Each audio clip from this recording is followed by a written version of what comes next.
सातवां अध्याय अवधूतोपाख्यान। पृथ्वी से लेकर कबूतर तक 8 गुरुओं की कथा। भगवान श्री कृष्ण ने कहा, महाभाग्यवान उद्धव, तुमने मुझसे जो कुछ कहा है मैं वही करना चाहता हूँ। ब्रह्मा, शंकर और इंद्रादि लोकपाल भी अब यही चाहते हैं कि मैं उनके लोकों में होकर अपने धाम को चला जाऊँ। पृथ्वी पर देवताओं का जितना काम करना था उसे मैं पूरा कर चुका। इसी काम के लिए ब्रह्मा जी की प्रार्थना से मैं बलराम जी के साथ अवतीर्ण हुआ था। अब यह यदुवंश जो ब्राह्मणों के शाप से भस्म हो चुका है, पारस्परिक फूट और युद्ध से नष्ट हो जाएगा। आज के 7वें दिन समुद्र में पूरी द्वारका को डुबो देगा। प्यारे उद्धव, जिस क्षण मैं मृत्युलोक का परित्याग कर दूंगा, उसी क्षण उसके सारे मंगल नष्ट हो जाएंगे और थोड़े ही दिनों में पृथ्वी पर कलयुग का बोलबाला हो जाएगा। जब मैं इस पृथ्वी का त्याग कर दूं, तब तुम इस पर मत रहना, क्योंकि साधु उद्धव, कलयुग में अधिकांश लोगों की रुचि अधर्म में ही होगी। अब तुम अपने आत्मीय स्वजन और बंधु बांधवों का स्नेह संबंध छोड़ दो और अनन्य प्रेम से मुझ में अपना मन लगाकर समदृष्टि से पृथ्वी में स्वच्छंद विचरण करो। इस जगत में जो कुछ मन से सोचा जाता है, वाणी से कहा जाता है, नेत्रों से देखा जाता है और श्रवण आदि इंद्रियों से अनुभव किया जाता है, वह सब नाशवान है, सपने की तरह मन का विलास है। इसलिए माया मात्र है, मिथ्या है, ऐसा समझ लो। जिस पुरुष का मन अशांत है, असंयत है, उसी को पागल की तरह अनेकों वस्तुएं मालूम पड़ती हैं। वास्तव में यह चित्त का भ्रम ही है। नानात्व का भ्रम हो जाने पर ही यह गुण है और यह दोष। इस प्रकार की कल्पना करनी पड़ती है। जिसकी बुद्धि में गुण और दोष का भेद बैठ गया है, दृढ़ मूढ़ हो गया है, उसी के लिए कर्म, अकर्म और विकर्म रूप भेद का प्रतिपादन हुआ है। इसीलिए उद्धव, तुम पहले अपनी समस्त इंद्रियों को अपने वश में कर लो, उनकी बागडोर अपने हाथ में ले लो और केवल इंद्रियों को ही नहीं, चित्त की समस्त वृत्तियों को भी रोक लो और फिर ऐसा अनुभव करो कि यह सारा जगत अपने आत्मा में ही फैला हुआ है और आत्मा मुझ सर्वात्मा इंद्रियातीत ब्रह्म से एक है, अभिन्न है। जब वेदों के मुख्य तात्पर्य निश्चय रूप ज्ञान और अनुभव स्वरूप विज्ञान से भली भांति संपन्न होकर तुम अपने आत्मा के अनुभव में ही आनंद मग्न रहोगे और संपूर्ण देवता आदि शरीरधारियों के आत्मा हो जाओगे। इसीलिए किसी भी विघ्न से तुम पीड़ित नहीं हो सकोगे, क्योंकि उन विघ्नों और विघ्न करने वालों की आत्मा भी तुम ही होगे।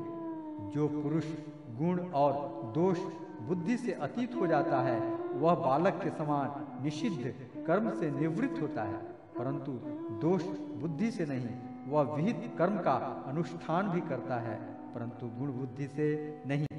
जिसने श्रुतियों के तात्पर्य का यथार्थ ज्ञान ही नहीं प्राप्त कर लिया, बल्कि उनका साक्षात्कार भी कर लिया है, और इस प्रकार जो अटल निश्चय से संपन्न हो गया है, वह समस्त प्राणियों का हितैषी सुहृदय होता है और उसकी वृत्तियां सर्वथा शांत रहती हैं। वह समस्त प्रतीयमान विश्व को मेरा ही स्वरूप आत्मस्वरूप देखता है, इसलिए उसे कभी जन्म मृत्यु के चक्कर में नहीं पड़ना पड़ता। श्री सुखदेव जी कहते हैं, परीक्षित, जब भगवान श्री कृष्ण ने इस प्रकार आदेश दिया, तब भगवान के परम प्रेमी उद्धव जी ने उन्हें प्रणाम करके तत्व ज्ञान की प्राप्ति की इच्छा से यह प्रश्न किया। उद्धव जी ने कहा, भगवान, आप ही समस्त योगियों की गुप्त पूंजी, योगों के कारण और योगेश्वर हैं। आप ही समस्त योगों के आधार, उनके कारण और योग स्वरूप ही हैं। आपने मेरे परम कल्याण के लिए उस संन्यास रूप त्याग का उपदेश किया है, परंतु अनंत जो लोग विषयों के चिंतन और सेवन में घुल मिल गए हैं, विषयात्मा हो गए हैं, उनके लिए विषय भोगों और कामनाओं का त्याग अत्यंत कठिन है। सर्वस्वरूप उनमें भी जो लोग आपसे विमुख हैं, उनके लिए तो इस प्रकार का त्याग सर्वथा असंभव ही है।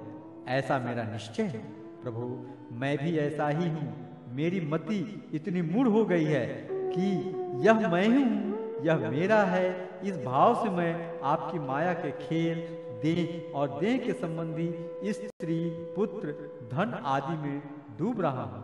अतः भगवान, आपने जिस संन्यास का उपदेश किया है उसका तत्व मुझ सेवक को इस प्रकार समझाइए कि मैं सुगमता पूर्वक उसका साधन कर सकूं। मेरे प्रभु, आप भूत, भविष्यत, वर्तमान इन तीनों कालों से अबाधित एक रस सत्य हैं। आप दूसरे के द्वारा प्रकाशित नहीं, स्वयं प्रकाश आत्म स्वरूप हैं। प्रभु, मैं समझता हूँ कि मेरे लिए आत्म तत्व का उपदेश करने वाला आपके अतिरिक्त देवताओं में भी कोई नहीं है। ब्रह्मा आदि जितने बड़े बड़े देवता हैं, वे सब शरीराभिमानी होने के कारण आपकी माया से मोहित हो रहे हैं। उनकी बुद्धि माया के वश में हो गई है। यही कारण है कि वे इंद्रियों से अनुभव किए जाने वाले बाह्य विषयों को सत्य मानते हैं। इसलिए मुझे तो आप ही उपदेश कीजिए। भगवान, इसी से चारों ओर से दुखों की दावाग्नि से जलकर और विरक्त होकर मैं आपकी शरण में आया हूँ। आप निर्दोष, देश काल से अपरिच्छिन्न, सर्वज्ञ, सर्वशक्तिमान और अविनाशी वैकुंठ लोक के निवासी एवं नर के नित्य सखा नारायण हैं। अतः आप ही मुझे उपदेश कीजिए। भगवान श्री कृष्ण ने कहा, उद्धव, संसार में जो मनुष्य यह जगत क्या है, इसमें क्या हो रहा है इत्यादि बातों का विचार करने में निपुण हैं, वे चित्त में भरी हुई अशुभ वासनाओं से अपने आप को स्वयं अपनी विवेक शक्ति से ही प्रायः बचा लेते हैं। समस्त प्राणियों का, विशेषकर मनुष्य का आत्मा अपने हित और अहित का उपदेशक गुरु है, क्योंकि मनुष्य अपने प्रत्यक्ष अनुभव और अनुमान के द्वारा अपने हित अहित का निर्णय करने में पूर्णतः समर्थ है। सांख्य योग विशारद धीर पुरुष इस मनुष्योनि में इंद्रिय शक्ति, मन शक्ति आदि के आश्रयभूत मुझ आत्म तत्वों को पूर्णतः प्रकट रूप से साक्षात्कार कर लेते हैं। मैंने एक पैर वाले, दो पैर वाले, तीन पैर वाले, चार पैर वाले, चार से अधिक पैर वाले और बिना पैर के इत्यादि अनेक प्रकार के शरीरों का निर्माण किया है। उनमें मुझे सबसे अधिक प्रिय मनुष्य का ही शरीर है। इस मनुष्य शरीर में एकाग्र चित्त, तीक्ष्ण बुद्धि, पुरुष बुद्धि आदि ग्रहण किए जाने वाले हेतुओं से, जिनसे कि अनुमान भी होता है, अनुमान से अग्राह्य अर्थात अहंकार आदि विषयों से भिन्न मुझ सर्वप्रत्यक्ष ईश्वर को साक्षात अनुभव करते हैं। इस विषय में महात्मा लोग एक प्राचीन इतिहास कहा करते हैं। वह इतिहास परम तेजस्वी अवधूत दत्तात्रेय और राजा यदु के संवाद के रूप में है। एक बार धर्म के मर्मज्ञ राजा यदु ने देखा कि एक त्रिकालदर्शी तरुण अवधूत ब्राह्मण निर्भय विचर रहे हैं। तब उन्होंने उनसे यह प्रश्न किया। राजा यदु ने पूछा, ब्राह्मण, आप कर्म तो करते नहीं, फिर आपको यह अत्यंत निपुण बुद्धि कहाँ से प्राप्त हुई, जिसका आश्रय लेकर आप परम विद्वान होने पर भी बालक के समान संसार में विचरते रहते हैं। ऐसा देखा जाता है कि मनुष्य आयु, यश अथवा सौंदर्य संपत्ति आदि की अभिलाषा लेकर ही धर्म, अर्थ, काम अथवा तत्व जिज्ञासा में प्रवृत्त होते हैं। अकारण कहीं किसी की प्रवृत्ति नहीं देखी जाती। मैं देख रहा हूँ कि आप कर्म करने में समर्थ, विद्वान और निपुण हैं। आपका भाग्य और सौंदर्य भी प्रशंसनीय है। आपकी वाणी से तो मानो अमृत टपक रहा है, फिर भी आप जड़, उन्मत्त अथवा पिशाच के समान रहते हैं। न तो कुछ करते हैं और न चाहते ही हैं। संसार के अधिकांश लोग काम और लोभ के दावानल से जल रहे हैं, परंतु आपको देखकर ऐसा मालूम होता है कि आप मुक्त हैं। आप तक उसकी आंच भी नहीं पहुंच पाती। ठीक वैसे ही जैसे कोई हाथी वन में दावाग्नि लगने पर उससे छूटकर गंगा जल में खड़ा हो। ब्राह्मण, आप पुत्र, स्त्री, धन आदि संसार के स्पर्श से भी रहित हैं। आप सदा सर्वदा अपने केवल स्वरूप में ही स्थित रहते हैं। हम आपसे यह पूछना चाहते हैं कि आपको अपने आत्मा में ही ऐसे अनिर्वचनीय आनंद का अनुभव कैसे होता है? आप कृपा करके अवश्य बताएं। भगवान श्री कृष्ण ने कहा, उद्धव, हमारे पूर्वज महाराज यदु की बुद्धि शुद्ध थी और उनके हृदय में ब्राह्मण भक्ति थी। उन्होंने परम भाग्यवान दत्तात्रेय जी का अत्यंत सत्कार करके यह प्रश्न पूछा और बड़े विनम्र भाव से सिर झुकाकर वे उनके सामने खड़े हो गए। अब दत्तात्रेय जी ने कहा, ब्रह्मवेत्ता दत्तात्रेय जी ने कहा, राजन, मैंने अपनी बुद्धि से बहुत से गुरुओं का आश्रय लिया है। उनसे शिक्षा ग्रहण करके मैं इस जगत में मुक्त भाव से स्वच्छंद विचरता हूँ। तुम उन गुरुओं के नाम और उनसे ग्रहण की हुई शिक्षा सुनो। मेरे गुरुओं के नाम हैं पृथ्वी, वायु, आकाश, जल, अग्नि, चंद्रमा, सूर्य, कबूतर, अजगर, समुद्र, पतंग, भौरा या मधुमक्खी, हाथी, शहद निकालने वाला, हरिण, मछली, पिंगला वेश्या, कुर्रुर पक्षी, बालक, कुमारी कन्या, वाण बनाने वाला, सर्प, मकड़ी और भृंगी कीट। राजन, मैंने इन 24 गुरुओं का आश्रय लिया है और इन्हीं के आचरण से इस लोक में अपने लिए शिक्षा ग्रहण की है। बीरवर ययाति नंदन, मैंने जिससे जिस प्रकार जो कुछ सीखा है वह सब ज्यों का त्यों तुमसे कहता हूँ, सुनो। मैंने पृथ्वी से उसके धैर्य की, क्षमा की शिक्षा ली है। लोग पृथ्वी पर कितना आघात और क्या क्या उत्पात नहीं करते, परंतु वह न तो किसी से बदला लेती है और न रोती चिल्लाती है। संसार के सभी प्राणी अपने अपने प्रारब्ध के अनुसार चेष्टा करते रहते हैं। वे समय समय पर भिन्न भिन्न प्रकार से जान या अनजान में आक्रमण कर बैठते हैं। धीर पुरुष को चाहिए कि उनकी विवशता समझे, न तो अपना धीरज खोवे और न क्रोध करे। अपने मार्ग पर ज्यों का त्यों चलता रहे। पृथ्वी के ही विकार, पर्वत और वृक्ष से मैंने यह शिक्षा ग्रहण की है कि जैसे उनकी सारी चेष्टाएं सदा सर्वदा दूसरों के लिए हित के लिए होती हैं, बल्कि यूं कहना चाहिए कि उनका जन्म ही एकमात्र दूसरों का हित करने के लिए हुआ है। साधु पुरुषों को चाहिए कि उनकी शिष्यता स्वीकार करके उनसे परोपकार की शिक्षा ग्रहण करें। मैंने शरीर के भीतर रहने वाले वायु, प्राणवायु से यह शिक्षा ग्रहण की है कि जैसे वह आहार मात्र की इच्छा रखता है और उसकी प्राप्ति से ही संतुष्ट हो जाता है, वैसे ही साधकों को भी चाहिए कि जितने से जीवन निर्वाह हो जाए उतना भोजन कर ले। इंद्रियों को तृप्त करने के लिए बहुत से विषय न चाहे, संक्षेप में उतने ही विषयों का उपयोग करना चाहिए जिनसे बुद्धि विकृत न हो, मन चंचल न हो और वाणी व्यर्थी बातों में न लग जाए। शरीर के बाहर रहने वाले वायु से मैंने यह सीखा है कि जैसे वायु को अनेक स्थानों में जाना पड़ता है, परंतु वह कहीं भी आसक्त नहीं होता, किसी का भी गुण दोष नहीं अपनाता, वैसे ही साधक पुरुष भी आवश्यकता होने पर विभिन्न प्रकार के धर्म और स्वभाव वाले विषयों में जाए, परंतु अपने लक्ष्य पर स्थिर रहे, किसी के गुण या दोष की ओर झुक न जाए, किसी से आसक्ति या द्वेष न कर बैठे।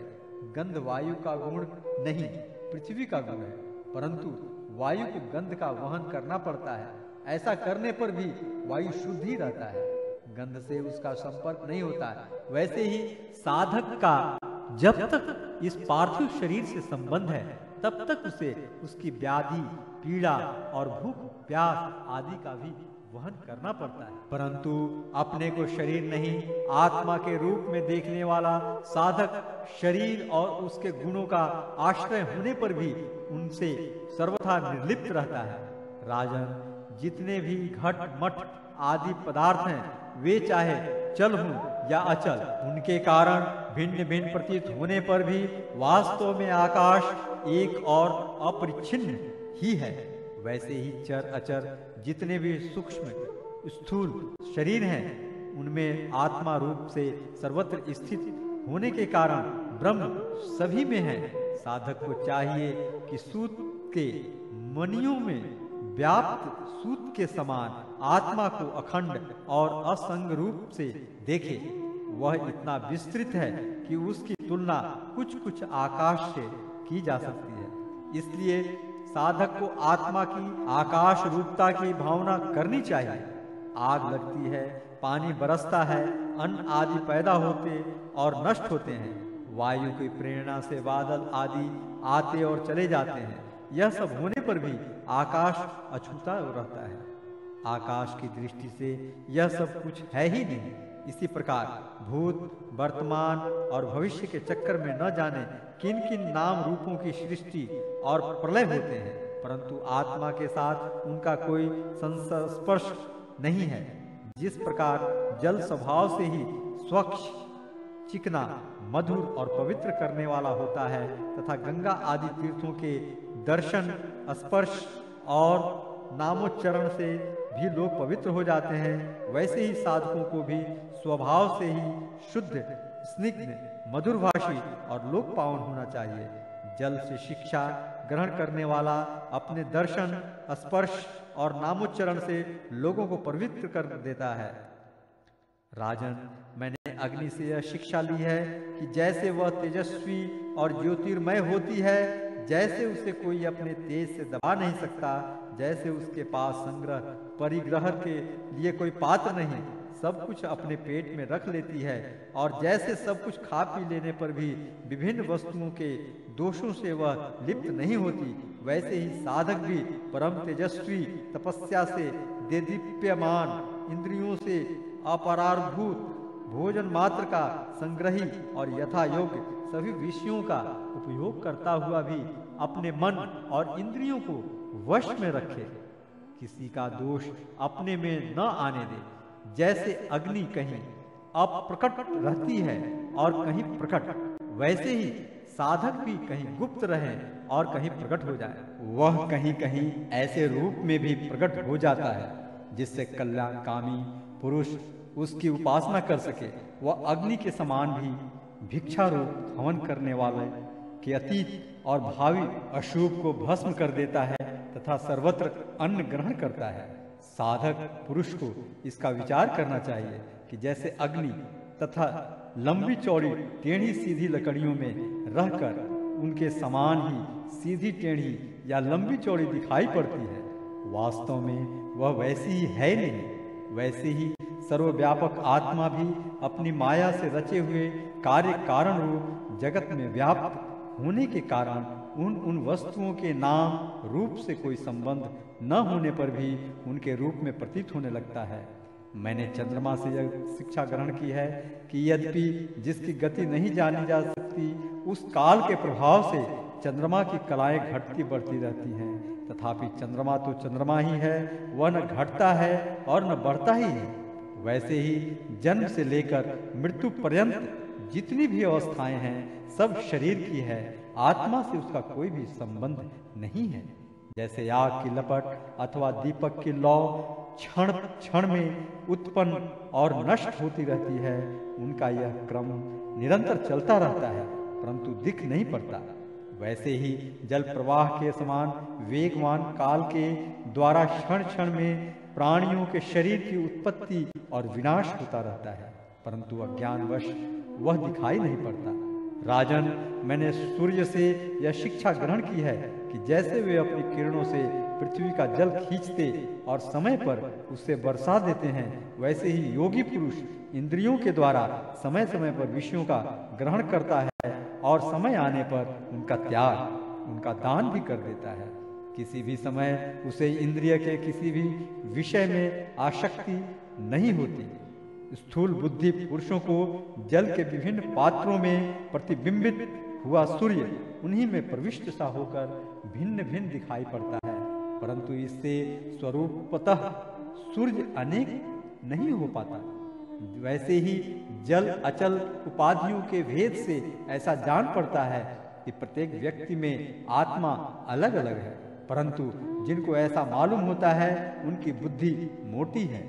असल बात तो यह है कि आत्मा सूर्य के समान एक ही है, स्वरूपतः उसमें कोई भेद नहीं है।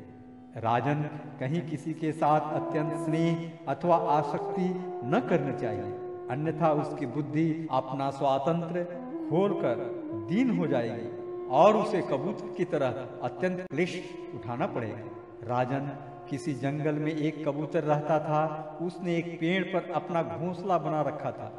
अपनी माता कबूतरी के साथ वह कई वर्षों तक उसी घोंसले में रहा।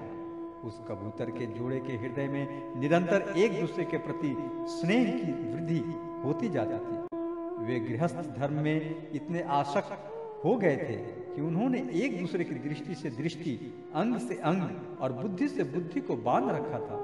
उनका एक दूसरे पर इतना विश्वास हो गया था कि वे निशंक होकर वहां की वृक्षावली में एक साथ सोते, बैठते, घूमते फिरते, ठहरते, बातचीत करते, खेलते और खाते पीते थे।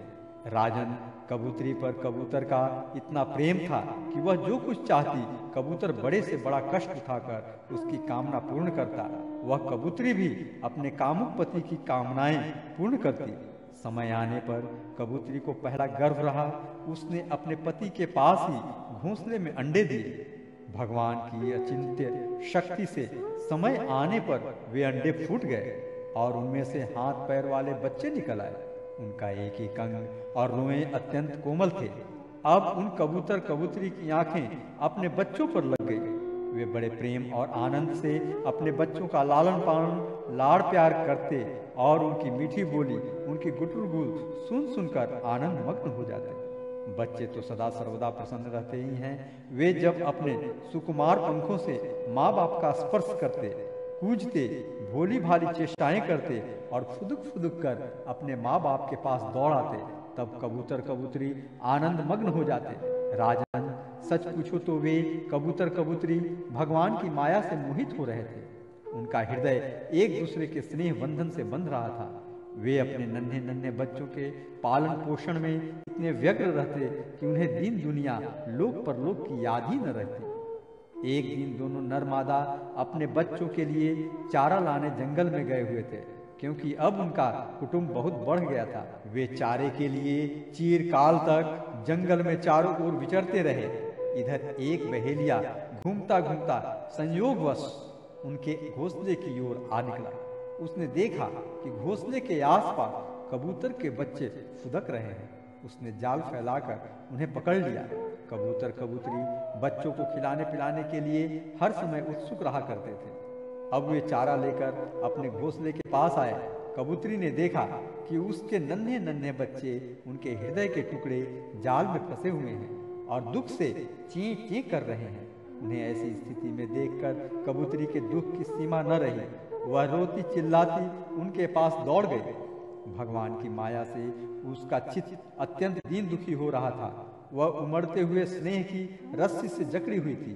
अपने बच्चों को जाल में फंसा देखकर उसे अपने शरीर की भी सुध बुध न रही और वह स्वयं ही जाकर जाल में फंस गई। जब कबूतर ने देखा कि मेरे प्राणों से भी प्यारे बच्चे जाल में फंस गए और मेरी प्राण प्रिया पत्नी भी उसी दशा में पहुंच गई, तब वो अत्यंत दुखित होकर विलाप करने लगा। सचमुच उस समय उसकी दशा अत्यंत दयनीय थी। मैं अभागा हूँ, दुर्मति हूँ, हाय हाय, मेरा तो सत्यानाश हो गया। देखो देखो, न मुझे अभी तृप्ति हुई और न मेरी आशाएं ही पूरी हुई, तब तक मेरा धन, अर्थ और काम का मूल यह गृहस्थाश्रम ही नष्ट हो गया। हाय मेरी प्राण प्यारी, मुझे ये अपना इष्ट देव समझती थी, मेरी एक एक बात मानती थी, मेरे इशारे पर नाचती थी, सब तरह से मेरे योग्य थी। आज वह मुझे सुने घर में छोड़कर हमारे सीधे साधे निश्चल बच्चों के साथ स्वर्ग सिधार रही है। मेरे बच्चे मर गए, मेरी पत्नी जाती रही, मेरा अब संसार में क्या काम है। मुझ दिन का यह विधुर जीवन, बिना गृहिणी का जीवन, जलन का, व्यथा का जीवन है। अब मैं इस सुने घर में किसके लिए जीऊं? राजन, कबूतर के बच्चे जाल में फंसकर तड़फड़ा रहे थे। स्पष्ट दिख रहा था कि वे मौत के पंजे में हैं, परंतु वह मूर्ख कबूतर यह सब देखते हुए भी इतना दीन हो रहा था कि स्वयं जानबूझकर जाल में कूद पड़ा। राजन, वह बहेलिया बड़ा क्रूर था। गृहस्थाश्रमी कबूतर कबूतरी और उनके बच्चों के मिल जाने से उसे बड़ी प्रसन्नता हुई। उसने समझा, मेरा काम बन गया, और वह उन्हें लेकर चलता बना। जो कुटुंबी हैं, विषयों और लोगों के संग साथ में ही जिसे सुख मिलता है, एवं अपने कुटुंब के भरण पोषण में ही जो सारी सुख बुद्ध खो बैठा है, उसे कभी शांति नहीं मिल सकती। वह उसी कबूतर के समान अपने कुटुंब के साथ कष्ट पाता है। यह मनुष्य शरीर मुक्ति का खुला हुआ द्वार है। इसे पाकर भी जो कबूतर की तरह अपनी गृहस्थी में ही फंसा हुआ है, वह बहुत ऊंचे तक चढ़कर गिर रहा है। शास्त्र की भाषा में वह आरूढ़ च्युत है।